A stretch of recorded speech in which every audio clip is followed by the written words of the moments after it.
Shalom, shalom. Tout d'abord, j'aimerais rendre gloire, hommage à Yahweh, Ba'Hashem, Yahusha, Ba'Hashem, au Kodash. Shalom aux élus et double honneur aux apôtres et aux aînés de Great Millstone et salutations aux croyants et croyantes israélites dispersés dans les quatre coins du monde. Ici, frère Amos et Shubak avec une autre leçon inspirée de Yahweh, Ba'Hashem, Yahusha.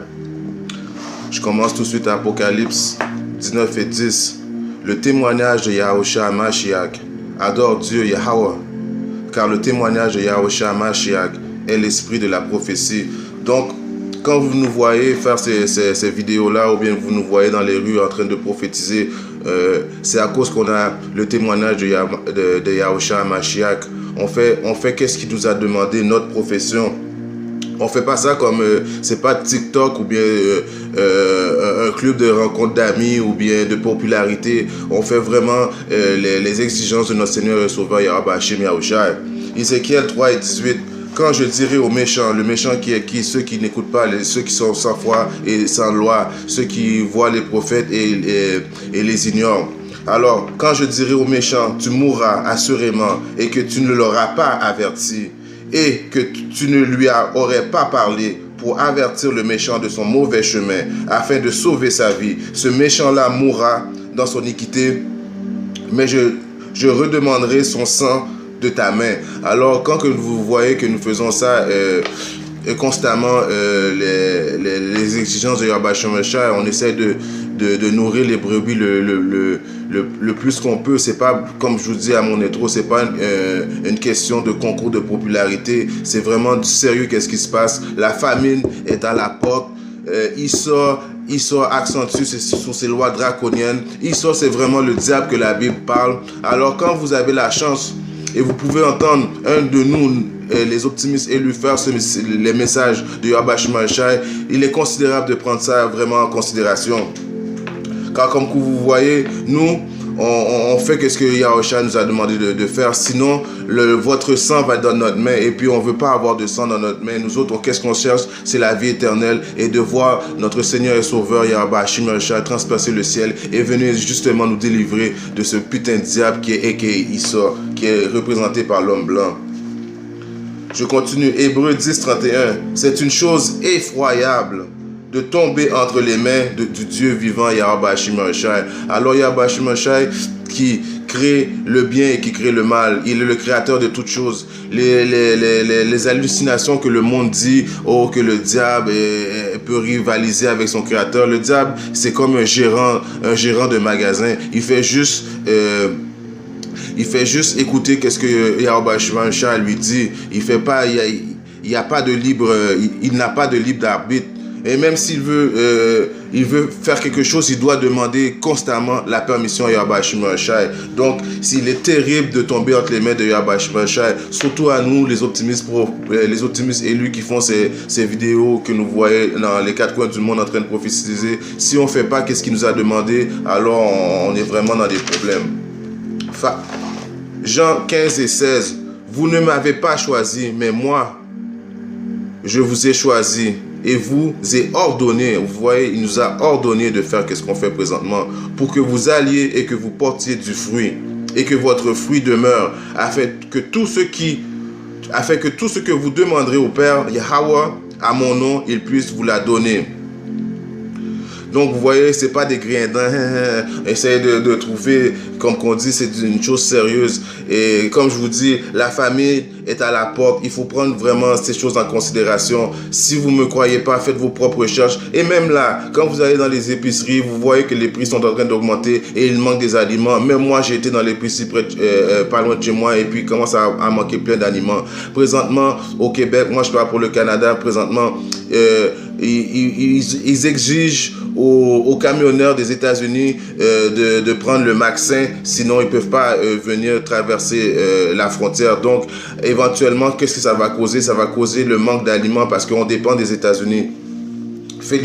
Philippiens 2 et 12, exercez votre propre salut avec crainte et tremblement. Alors nous, on exerce notre salut, le salut qui est quand Yahweh Shah va venir justement nous sauver du mal et qu'il soit le diable. Alors nous autres, qu'est-ce qu'on fait? On exerce notre salut, on prie constamment. Même là, nous autres qui sommes les optimistes élus, nous ne sommes même pas sûrs d'être sauvés. Alors imaginez-vous qui n'a pas de loi, qui ne croit pas en Yahweh Shah et qui n'y a pas de foi ni loi. Si on regarde le mot famine, j'ai été chercher le mot famine. Famine, c'est un manque presque total de ressources alimentaires dans un pays, une région, aboutissant à la mort, à la souffrance de la population. Alors vous voyez, la famine, c'est quelque chose de vraiment à prendre en considération.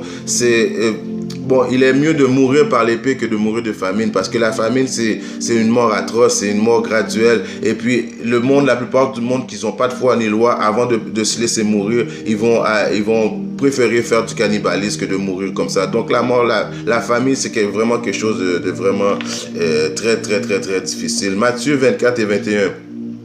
Car il y aura grande tribulation telle qu'il n'y en a pas eu depuis le commencement du monde jusqu'à maintenant.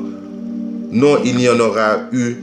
Non, il n'y en aura jamais plus. Donc, la tribulation qui va arriver sur le monde, c'est une tribulation qui va arriver une seule fois et puis la terre va plus jamais connaître ce genre de tribulation. Si vous vous demandez c'est quoi tribulation, c'est une tourmente épreuve morale, affliction, connaître la faim, perte de ses effets personnels, fatigue, etc. Donc, la tribulation, c'est plein d'événements désastreux qui vont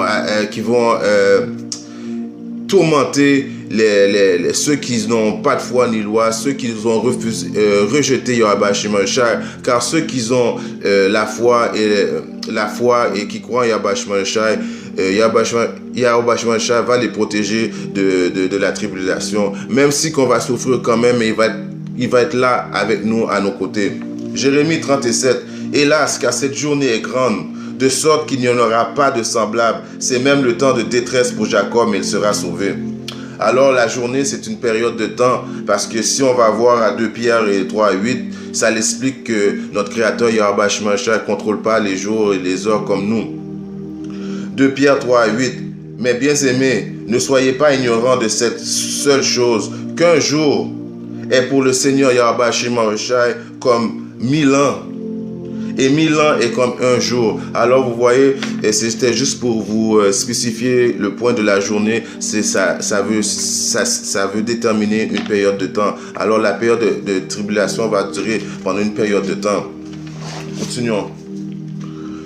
Matthieu 24, 22. Et si ces jours-là n'avaient pas été abrégés, aucune chair ne serait sauvée, mais à cause des élus, ce jour-là seront raccourcis. Alors vous voyez, si ce n'aurait pas été des optimistes élus, ceux qui, encore une fois, qui craignent Yahweh Shah, ceux qui ont de la foi et la loi, Yahweh Shah aurait tout déjà détruit l'humanité. Parce que l'humanité est malade, il se laisse influencer par le diable. Le monde est matérialiste, ils pensent juste au matériel, ils n'ont aucune foi ni loi. Il y a plein de sortes d'abominations, ils mangent mal. Alors, si ce n'aurait été pas pour des élus, aucune chair n'aurait été sauvée. 1 Pierre 4 et 18. Et si l'homme droit est à peine sauvé, où paraîtront l'impie ou le pécheur? Alors vous voyez, nous les optimistes élus, ceux qui craignent Yahweh Shah, on va être à peine sauvés comme d'une fraction de seconde. C'est pas la leçon de ça, mais juste pour vous expliquer que la dernière minute, quand les millions de bombes nucléaires vont s'abattre sur les États-Unis, et puis que vous allez voir les chariots de l'Éternel lancer des lasers, à la dernière seconde, avant que les bombes nucléaires atteignent les États-Unis, et ceux qui sont au Canada vont atteindre aussi parce que c'est près des États-Unis. À la dernière fraction de seconde, c'est là que les chariots vont nous prendre et puis on va aller dans les chariots. Donc vous voyez que si le fidèle, l'optimiste élu est à peine sauvé, imaginez-vous des gens sans foi ni loi. Zacharie 13 et 18. Et il arrivera dans tout le pays qui représente les Israélites, les 12 tribus. Il arrivera dans tout le pays, dit le Seigneur Yahweh Shai, que 2/3 ils seront retranchés et mourront. Mais il restera 1/3. Alors, c'est assuré qu'il y a 2/3 de la nation d'Israël qui va mourir. Bon, vous allez dire, et qu'est-ce qui va arriver avec les autres nations? Beaucoup des autres nations vont être détruites. Ceux qui habitent aux États-Unis vont tout être détruits. Il va y avoir beaucoup des autres nations qui vont mourir. Mais éventuellement, le Créateur Yahweh Shai va garder quelques gens dans chaque nation. Et il va garder les Rothschild, les Dupont de ce monde, l'élite des banquiers pour les mettre en premier en esclavage. Et les autres personnes, les survivants qui vont avoir resté en vie dans les autres nations, ils vont être là, ils vont accompagner Issa à nous servir, à rebâtir le royaume de Yahweh Shai. Comme que vous savez, les Israélites ont été en captivité dans par plusieurs empires. Donc nous avons bâti plusieurs dynasties de nos propres mains. Regardez l'Égypte, c'est les Israélites en esclavage qui ont bâti l'Égypte. Juste pour vous donner un exemple. Mais éventuellement, qu'est-ce que vous devez comprendre? Les optimistes élus, parce que qu'est-ce qui va arriver? Qu'est-ce qu'on appelle la première mort? C'était le déluge de Noé, right? Bon, la deuxième mort, Yahweh Shai va utiliser le feu pour purifier ceux qui auront refusé Yahweh Shai dans la nation d'Israël. Donc vous allez revenir éventuellement dans le royaume, mais avant vous allez mourir d'une mort très tragique. Vous allez vous faire purifier par le feu et revenir par la semence des élus, parce que les élus vont avoir une mission de repeupler l'humanité. Et puis, si vous comprenez un peu la Bible, et je reviendrai avec une leçon là-dessus, la réincarnation, c'est une chose biblique. Donc, vous allez revenir par les élus qui ont vaincu cette deuxième mort. Donc, vous voyez que Yahweh Shai, en fin de compte, il aime sa nation. C'est juste, si vous avez entendu ce message-là, et puis ce message-là vous rentre dans la tête, il est plus préférable pour vous de revenir le plus vite possible. Donc, vous pourriez avoir peut-être une petite chance d'épargner, de vous faire épargner et de pas mourir de la deuxième mort. Mais comme je vous dis, la porte se ferme graduellement à chaque jour. Comme je vous dis, la prophétie qui est à la porte, qui frappe à la porte présentement, c'est la famine. Isaïe 45 et 17. Mais Israël sera sauvé dans le Seigneur Yahweh Shai. Israël le tout. Donc, éventuellement, comme je vous dis, même si que vous avez été mort de cette mort, vous allez revenir dans le royaume et vous allez être à l'image de Yahweh Shai. Vous allez avoir toutes les capacités que nous autres, les optimistes, j'aimerais ça faire partie de ce chiffre majestueux. Vous allez être revenus des dieux comme des dieux vous étiez auparavant. Mais il y a quand même quelque chose que je vais vous faire comprendre. Il va toujours avoir le souvenir que vous faisiez partie du 2/3. Donc la gloire de l'élu, ceux qui vont épargner la deuxième mort, vous l'aurez jamais. Mais quoi que ce soit, vous allez revenir et vous allez pouvoir vivre une vie à jamais, comme qu'il est écrit à Isaïe 45 et 7. Psaume 37 et 19. Le Seigneur connaît les jours des intègres. C'est la guerre. Le Seigneur Yahweh Shai connaît les jours des intègres et leur héritage sera pour toujours.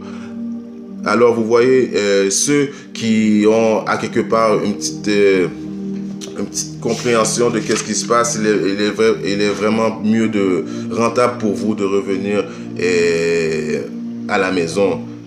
Ils ne seront pas honteux au temps du malheur et au jour de la famille rassasiée. Alors vous voyez Yahweh Shai qui est un Dieu qui est très loyal envers ceux qui croient en lui et qui le craignent. Donc comme je vous dis, la famine qui frappe à la porte très bientôt. Si vous ne me croyez pas, faites vos propres recherches. Il manque des aliments tout partout dans le monde parce que ils sont en train de créer cette famine. Mais comme que je vous dis, vous savez que c'est Yahweh Shai qui utilise Issa pour créer cette famine, pour justement pouvoir juger les non-croyants, les 2/3. Alors éventuellement, qu'est-ce qui va arriver? Issa qui va conserver la majorité des aliments pour essayer de vous forcer à prendre la puce qui est le grain de riz qui va vous forcer à vous mettre soit dans votre main droite ou dans votre front. Et puis quand ça va arriver, il y a beaucoup de vous qui vont supplier Issa pour aller demander cette puce-là.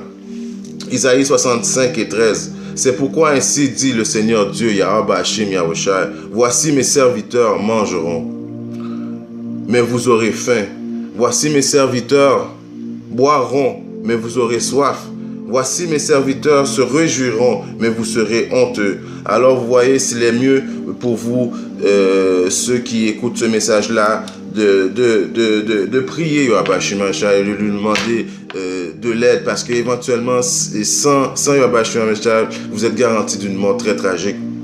Psaume 37 et 20.